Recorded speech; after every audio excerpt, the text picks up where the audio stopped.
வடக்கில் கிளிநொச்சியிலும் கிழக்கிலே மட்டக்களப்பிலும் இன்று இந்த சுதந்திர தினம் கரிநாள் என்கின்ற பிரகடனத்தினுடைய அடிப்படையிலே ஏற்பாடு செய்யப்பட்டிருக்கின்ற இந்த போராட்டத்துக்கு வருகை தந்திருக்கக்கூடிய அத்தனை உறவுகள் சார்பிலும் தமிழர்களாக 1948ஆம் ஆண்டு பிப்ரவரி மாதம் 4ஆம் திகதி பிரித்தானிய அரசு ஸ்ரீலங்கா சிங்கள பௌத்த பேரினவாத அரசிடம் தமிழர்களுடைய இறைமையை ஒப்படைத்திருக்கிறது.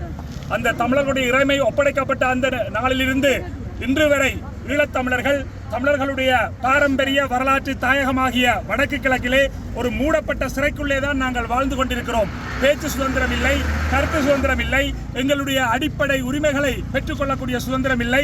ஒட்டுமொத்தத்திலே ஈழத்தமிழர்களுக்கு எங்களுடைய பாரம்பரிய வரலாற்று தாயகத்திலே எந்தவித சுதந்திரமும் இல்லாமல் எந்தவித உரிமைகளும் இல்லாமல் நாங்கள் அடக்கப்பட்டு ஒடுக்கப்பட்டு நசுக்கப்பட்டு கொண்டிருக்கக்கூடிய இந்த சூழ்நிலையிலே 1948 பிப்ரவரி 4 முதல் 1976 மே 14 வரை அரசியல் ரீதியிலே எமது தமிழ் அரசியல் தலைவர்கள் பலவிதமான முயற்சிகளை மேற்கொண்டார்கள். அந்த முயற்சிகள் எல்லாம் தோல்வியடைந்த அடிப்படையிலே சமஷ்டி யாப்பு என்பதும் தோல்வியடைந்த அடிப்படையிலே தான் 1976ஆம் ஆண்டு மே மாதம் 14ஆம் தேதி வட்டுக்கோட்டை தீர்மானம் நிறைவேற்றப்பட்டது. ஈழத்தமிழர்கள் தமக்கொண்டு ஒரு நாட்டை அமைத்துக் கொள்வதுதான் அவர்களுக்கான நிரந்தர அரசியல் தீர்வாக அமையும் என்ற வகையிலே ஏற்படுத்தப்பட்ட தீர்மானத்தின் அடிப்படையிலே இளைஞர்கள் உத்வேகம் கொண்டு எங்களுடைய இனத்தை பாதுகாப்பதற்காக, மனித உரிமைகளை நிலைநாட்டுவதற்காக, நீதியை நிலைநாட்டுவதற்காக, அறத்துக்காக ஆயுதம் ஏந்தி போராடினார்கள். அந்த அடிப்படையிலே 50,000க்கும் மேற்பட்ட மாவீரர்கள், 3 லட்சத்துக்கும் மேற்பட்ட பொதுமக்கள் தங்களுடைய உயிர்களை இந்த விடுதலைக்காக, தமிழர்களுடைய சுதந்திரத்துக்காக அர்ப்பணித்திருக்கக்கூடிய பின்னணியிலே ஆயுத போராட்டமானது 2009 மே 18 முள்ளிவாய்க்காலிலே மௌனிக்கப்பட்டதன் பிற்பாடு கூட 16 வருடங்கள் கடந்தும் காலத்துக்கு காலம் அரசுகள் மாறி வந்தாலும் எந்த அரசாக இருந்தாலும் இதுவரை உண்மையான நல்லிணக்கத்தையோ உண்மையான சமாதானத்தையோ இந்த மண்ணிலே ஏற்படுத்தவில்லை, இனிமேலும் ஏற்படுத்த போவதில்லை என்பதுதான் வெளிப்படை உண்மை. ஸ்ரீலங்காவினுடைய நீதித்துறையை எடுத்துக்கொண்டால் அங்கே நீதித்துறை நீதிக்கு எதிராகவே செயற்படுகிறது. அனைத்து வழக்குகளும் சட்டமா அதிபர் திணைக்களத்துக்குள்ளே சென்று முடக்கப்பட்டு சிவில் செயற்பாட்டாளர்கள், ஊடகவியலாளர்கள் தமிழ் தேசிய உரிமைக்காக, அடிப்படை உரிமைக்காக ஜனநாயக வழியிலே அறவழியிலே குரல் கொடுப்பவர்கள் எல்லாம் முடக்கப்பட்டும் கைது செய்யப்பட்டும் அடக்கப்பட்டும் அழிக்கப்பட்டும் வருகின்ற இந்த இன அழிப்பு, கட்டமைக்கப்பட்ட இன அழிப்பு இன்றும் தமிழர் தாயகத்திலே தொடர்ந்து கொண்டிருக்கிறது. புத்தர் சிலைகள் வைப்பதாக இருக்கலாம், சிங்கள மக்களை குடியேற்றுகின்ற கெவிலோயா போன்ற திட்டங்களாக இருக்கலாம், அல்லது தனியார் காணிகளை அபகரித்து விகாரங்களை கட்டுகின்ற தையிட்டி போன்ற பிரதேசங்களாக இருக்கலாம். தமிழர் தாயகம் எங்கும் நில ஆக்கிரமிப்பு, சிங்கள பௌத்த ஆக்கிரமிப்பு இன்றும் நடைபெற்றுக் கொண்டிருக்கிறது. ஆக இந்த அடிப்படையிலே எப்படி ஸ்ரீலங்காவின் சுதந்திர தினத்தை தமிழர்கள் ஏற்றுக்கொள்வது? அதனால் தான் தமிழர்களாகிய நாங்கள் இந்த ஸ்ரீலங்காவின் சுதந்திர தினத்தை கரிநாள் என்று பிரகடனப்படுத்தி இந்த போராட்டத்தை முன்னெடுக்கின்றோம். அதன் ஊடாக சர்வதேச நீதி எட்டப்பட்டு பரிகார நீதியாக வடக்கு கிழக்கிலே தமிழர் தாயகத்திலே சர்வதேசத்தினுடைய கண்காணிப்பிலும் ஏற்பாட்டிலும் ஒரு பொது வாக்கெடுப்பு நடத்தப்பட்டு தமிழர்கள் தங்களுடைய தலைவிதியை தாங்களே தீர்மானிக்கின்ற ஒரு சூழலை அது ஏற்படுத்த வேண்டும். ஏன் நாங்கள் பொது வாக்கெடுப்பை கேட்கின்றோம் என்றால், வடக்கு கிழக்கிலே தமிழர் தாயகத்திலே நடத்தப்படுகின்ற, தமிழ் மக்கள் மத்தியிலே நடத்தப்படுகின்ற அந்த பொது வாக்கெடுப்பின் ஊடாக ஒவ்வொரு தமிழனும் தன்னுடைய அரசியல் விதியை தீர்மானிக்கின்ற உரிமையை பெறுகிறான். வெறுமனே அரசியல் தலைவர்களோ, மதத் தலைவர்களோ, சிவில் தலைவர்களோ, பாதிக்கப்பட்ட தரப்புகளோ, மாணவர்களோ தமிழர்களுடைய அரசியல் தலைவிதியை தீர்மானிக்காமல் ஒவ்வொரு தமிழனும் தன்னுடைய அரசியல் விதியை தீர்மானிக்கக்கூடிய ஒரு ஏற்பாடுதான் இந்த பொது வாக்கெடுப்பு என்பது. அதனூடாக, இந்த பொது வாக்கெடுப்பின் ஊடாக ஈழத்தமிழர்களுக்கான நிரந்தர அரசியல் தீர்வு இந்த மண்ணிலே வட்டுக்கோட்டை தீர்மானத்தின் அடிப்படையிலும் திம்பு கோட்பாடுகளுடைய அடிப்படையிலும் எட்டப்பட வேண்டும் என்பதுதான் எங்களுடைய நிலைப்பாடாக இருக்கிறது. அந்த விதத்திலே பொத்துவில் தொடக்கம் பொலிகண்டி வரை மக்கள் பேரெழுச்சி இயக்கமும் இந்த போராட்டத்துக்கு தன்னுடைய முழுமையான ஆதரவை தெரிவித்து கலந்து கொள்கிறோம். எங்களுடைய உறவுகள் தொடர்ந்து ஒவ்வொரு வருடமும் பிப்ரவரி 4ஆம் தேதி ஈழத்தமிழருக்கு கரிநாள் என்கின்ற செய்தியை மனதிலே வைத்து செயற்பட வேண்டும் என்று அன்புரிமையோடு நாங்கள் அனைவரையும் கேட்டுக்கொள்கிறோம். நீங்கள் 48ஆம் ஆண்டு தொடக்கம் தமிழர்களை சரியாக பார்த்திருந்தால், அணைத்திருந்தால் இப்படியான போராட்டங்களே தேவை. நீங்கள் 48ஆம் ஆண்டு தொடக்கம் பார்த்த வேலை என்னென்றால், தமிழர் பிரதேசத்தில், தாயகத்தில், வடக்கு கிழக்கில் எங்கேடா காணியை பிடிக்கலாம், எங்கே கொண்டு வந்து சிங்களவர்களை குடியேற்றலாம், எங்கே புத்த விகாரிகளை கட்டலாம், புத்த சிலையை வைக்கலாம், கடலில் எங்கே பறிக்கலாம். வடக்கு கிழக்கு தமிழர் தாயகத்தில் கடல் தொழில் செய்கிறவர்கள் என்ற வாழ்வாதாரங்களை பறிக்கலாம், நிலங்களை பறிக்கலாம் என்ற எல்லா வஞ்சகமான நோக்கத்தோடும் தான் உங்களுடைய செயல்பாடு. இதை பொறுக்க முடியாமல் தான் அகிம்ச வழி தோற்று போன நிலையில் இளைஞர்கள் ஆயுதம் ஏந்தி போராட்டம்.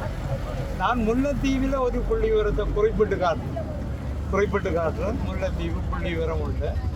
விடுதலை புலிகள் காலத்தில் 2,22,6 ஏக்கர் தான் வன இலாகாட்ட கிடந்தது, அதாவது அடர்ந்த காடுகள் என்று சொல்லக்கூடியது.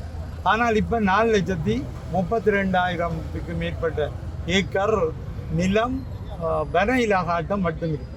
வன இலாகா, வன ஜீவராசிகள், தொல்லியல் திணைக்களம், படையினர், இப்படியாக அந்த அபகரிப்புகள் இந்த வடிவங்களில் இப்போ யுத்த காலத்துக்கு பிறகு மௌனிக்கப்பட்டதுக்கு பிறகு 2009ஆம் ஆண்டுக்கு பிறகு இந்த வேலை தான் செய்து கொண்டிருக்கு.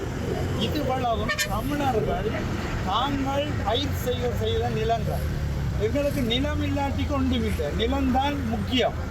தமிழர்களுடைய நிலங்களை ஏதோ ஒரு வடிவங்களில் நீங்கள் இப்படி அபகரித்து கொண்டு வந்தால் தமிழர்கள் எழுத போகும். அப்போ நீங்கள் தமிழர்களுக்கு உதவி செய்கிறோம் என்ற ஒரு நாடக நடிகர்களாக நீங்கள் இருந்து கொண்டு வெளிப்படுத்தி கொண்டு, ஆனால் எங்களுடைய நிலங்களை பறிக்கின்றீர்கள். எங்களோட கடலில் நாங்கள் சுதந்திரமாக தொழில் செய்ய முடியாத நிலையை ஏற்படுத்துகிறீர்கள். விவசாயத்தை செய்ய முடியாத நிலையை ஏற்படுத்துகிறீர்கள். சிறையில் வர்ற கைதிகள், அரசியல் கைதிகளை விடுவிக்காத நிலைமையை ஏற்படுத்துகிறது. காணாமல் ஆக்கப்பட்ட உறவுகளுக்கு நீதி கிடைக்காமல் அலைஞ்சு திரியுது. மேய்ச்சல் தரை இல்லாமல் கால்நடைகளை வச்சிருப்போர் இப்படியாக கஷ்டப்படுது, மிகப்பெரிய கஷ்டப்படுது. இப்படியாக எல்லா பக்கத்தாலையும் எங்களை நெருக்கி கொண்டு வந்து ஒரு குறுகிய இடத்துக்கு வச்சுக்கொண்டு குடியேற்றங்களை தீவிரப்படுத்துது. எங்களோட முல்லைத்தீவை எடுத்துக்கொண்டால் இப்போ பாரிய ஒரு குடியேற்றம். ஆரம்ப காலகட்டங்களில் அம்பாறை, திருவோணமலை என்ற இடங்களை இப்போ நீங்கள் சுவீகரித்து உங்களுடைய ஆதிக்கத்துக்கு கொண்டு வந்துருக்கீங்க. அடுத்ததான் முல்லைத்தீவுக்கு வாரியல், வவுனியாவுக்கு வாரியல். இதே என்ன நாங்கள் இதே என்ன ரோட்டில் நின்று கேட்காமல் எங்கே இருக்கிறது? உங்களுக்கு சரியின சுதந்திர தினமன்றதை நாங்கள் கொண்டாட முடியுமோ? சுதந்திர தினத்தை எங்களுடைய எல்லாத்தையும் பறித்து கொண்டிருக்க நாங்கள் வீதிக்கு தான் வர வேண்டும். இந்த நிலையில் நீங்கள் நியாயமாக தமிழர்களுடைய இடம் தமிழர்களுக்கு தான் தேவை, அந்த வகையில் நாங்கள் அபகரிக்கக்கூடாது என்ற நிலையை ஏற்படுத்தி கொண்டு எங்களை அணைச்சி கொண்டு போக பாருங்க. அதை விட்டுட்டு சும்மா இப்படியாக ஒவ்வொரு நாடகத்தை செய்கிற மாதிரி ஒவ்வொரு வடிவங்கள், அதுக்கு அமைச்சர் மாற்ற உரைகளை பார்க்க அது வேடிக்கை. ஒவ்வொருவரும் தங்கட வாட்டில் ஒவ்வொரு குழு உரைகளை நீங்கள் சொல்லிக்கொண்டு இவ்வளவும் செய்து கொண்டும் எங்களை கொண்டும் தமிழர்களுக்கு எல்லாம் நாங்கள் செய்கிறோம் தான், உதவி செய்கிறோம் என்ற நோக்கத்தோடு இருக்குது. எங்களுக்கு நீங்கள் இலங்கை சுதந்திரம் அடைஞ்சதை கொண்டாடக்கூடிய நிலைமையில தமிழ் மக்கள் இல்லை. தமிழ் மக்களை சுதந்திரமாக வாழ விடுங்கோ. தட்டி கேட்கின்ற தமிழனாக என்றுமே வாழ வேண்டும். ஏனென்றால் எங்களுக்கு சுய நிர்ணயம், தமிழ் தேசியம், நமக்கான நாமே ஆளக்கூடிய சக்தி எமக்கு வேணும். ஒவ்வொரு மனிதனுக்கும் சுதந்திரம் இருக்குது. அவனுடைய நிலத்திலே அவன் சரியாக வாழ்வதற்கு உரிமைகள் இருக்கின்றது. அத்தனை உரிமைகளும் வழங்கப்படும் வரை நாம் தொடர்ச்சியாக இந்த ஒரு தேசமாக, ஒரு இனமாக, இன்றைக்கு வடக்கு கிழக்கு பிரதேசத்திலே சுதந்திர தின கொடிகளே பறக்க வேண்டும். நாம் தமிழர்கள் ஒற்றுமையாக இருந்தால் அந்த கொடிகளை நாங்கள் பறக்க விடாமல் எமக்கான சுதந்திரத்தை பெற்று இந்த நாட்டிலே எமது கொடிகள் பறக்க வேண்டும். எனவே நாம் இந்த இடத்திலே எமது உறவுகள், அரசியல் கைதிகளுக்கு எந்த விதமான தீர்வு கிடைக்காமல் அவர்கள் இன்றைக்கும் சிறையிலே வாடிக்கொண்டிருக்கின்றார்கள். சொல்லுகினம் யுத்தம் முடிவெற்று இந்த இனத்தை அழித்தது ஒரு இனம். ஒரு பௌத்த சிங்கள அரசு தொடர்ச்சியாக ஆட்சிக்கு வருகின்றது. மஹிந்த ராஜா ஆட்சி காலத்திலே எமது இறுதி யுத்தம் முடிவுக்கு கொண்டு வந்து எமது இனத்தை அழித்து இன்றைக்கு நாம் பெருத்துயரோடு இந்த மண்ணில வீட்டு நிற்கின்றோம். ஆனால் அடுத்தடுத்து அரசுகள் 5 அரசுகளாக வந்திருக்கின்ற போதும் எமக்கான தீர்வை பெற்றுத்தராமல், உண்மையாகவே தீர்வை பெற்றுத்தர வேண்டும் என்றால் இந்த நாட்டில் எமக்கான தீர்வு கிடைக்குமா? எந்த ஒரு அரசு வந்தாலும் இராணுவத்தை காட்டிக் கொடுக்காது, எமக்கான தீர்வை தராது.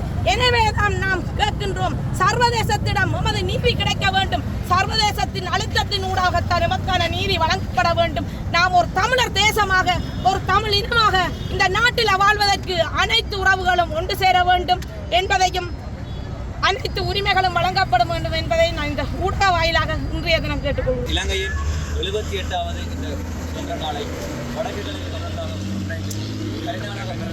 நாம் இந்த அமைதியான ஜனநாயக ரீதியான இந்த பேரணியை மேற்கொண்டு இன்று நிறைவடைந்துள்ளோம். அதாவது வடக்கு மாகாணத்திலே கிளிநொச்சியை மையமாக கொண்டும் கிழக்கு மாகாணத்திலே மட்டக்களப்பை மையமாக கொண்டும் இந்த ஆர்ப்பாட்ட பேரணியை நாங்கள் மேற்கொண்டுள்ளோம். நாங்கள் இவ்வாறாக இந்த ஆர்ப்பாட்ட பேரணியை மேற்கொள்வதற்காக அமைந்த முக்கிய காரணங்கள் பல உள்ளன. அவற்றினை நான் இங்கு உங்களுக்கு முன்வைக்கிறேன். முதலாவதாக யுத்தம் முடிவடைந்து 16 ஆண்டுகாலம் முடிந்த பிறகும் எமது தமிழ் அரசியல் கைதிகள் இன்னும் சிறைச்சாலைகளிலேயே வாடுகின்றனர். அதாவது தெற்கிலே கொலை கொள்ளை பாரிய குற்றங்களை செய்தவர்களுக்கு ஜனாதிபதி பொது மன்னிப்பு என்ற பெயரில் விடுதலை செய்கிறார். ஆனால் எமது இந்த 15 வருடமாக ஒரு இனத்தின் விடுதலைக்காக பாடுபட்டவர்களை அவர்கள் இன்னும் ஏன் விடுதலை செய்யவில்லை என்ற கேள்வி பல்கலைக்கழக மாணவராகிய எங்களிடம் முக்கியமாக உள்ளது. அடுத்து வடக்கு கிழக்கு பிரதேசங்களிலே திட்டமிட்ட நில ஆக்கிரமிப்பு மற்றும் விகாரைகளை அமைத்தல், பௌத்த சின்னங்களை வைத்தல் போன்ற அதிகளவான செயற்பாடுகள் யுத்தத்திற்கு பிறகும் அதிகளவாக நடைபெற்று வருகின்றது. குறிப்பாக மட்டக்களப்பு தொடக்கம் யாழ்ப்பாணம் வரை இவ்வாறான இந்த விகாரைகளை அமைத்தல் மற்றும் பௌத்த சின்னங்களை நிறுவுதல் போன்ற அதிகளவான செயற்பாடுகள் நடைபெற்று வருகின்றன.